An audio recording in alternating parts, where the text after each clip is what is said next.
आज का प्रेरणा पाथे संचित कर्म। गीता में 3 तरह के कर्म बताए गए हैं, संचित, क्रियमाण और प्रारब्ध कर्म।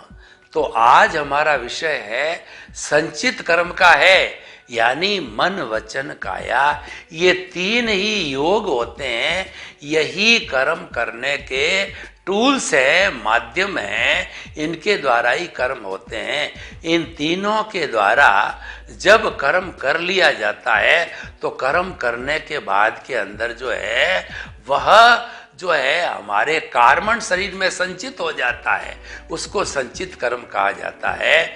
और संचित कर्म को हम किस तरीके से प्रभावित करें? एक बार मन वचन काया की क्रिया से कोई भी कर्म होता है तो तुरंत 4 भागों में डिवाइड होता है। वैसे तो कर्म की 10 अवस्थाएं हैं, लेकिन हम संचित कर्म कितने समय तक रहेगा उसकी बात करें तो ये 4 भागों में डिवाइड होता है, प्रकृति, स्थिति, प्रदेश और अनुभाग।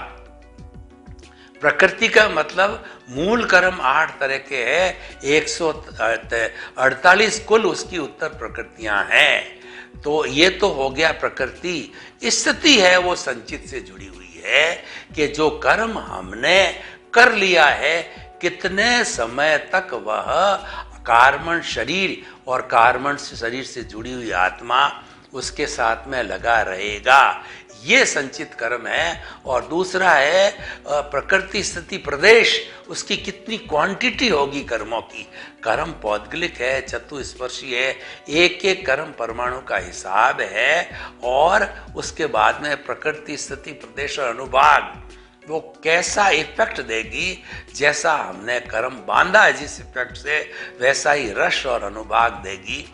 तो ये संचित कर्म का संबंध जो है ये स्थिति से है, कर्म कितने समय तक संचित रहेगा।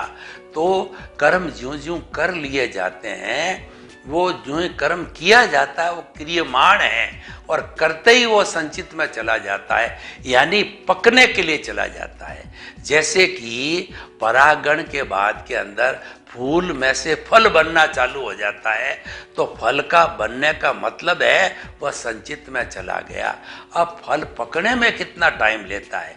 हर एक फल के पकने का अलग अलग समय होता है। उसी तरीके से कर्म के पकने का अलग अलग 8 कर्मों में से अलग अलग कर्म के पकने का अलग अलग का जो समय होता है, तो उस संचित के तहत वह कर्म फल जो है वो पक जाता है। और पक कर के बाद में जो ही पक जाता है और जो ही उसका जो है स्थिति समाप्त हो जाती है, दोनों एक ही बात है। पकना और स्थिति का समाप्त होना और संचित का समाप्त होना, संचित के समाप्त होते ही वह प्रारब्ध बन जाएगा।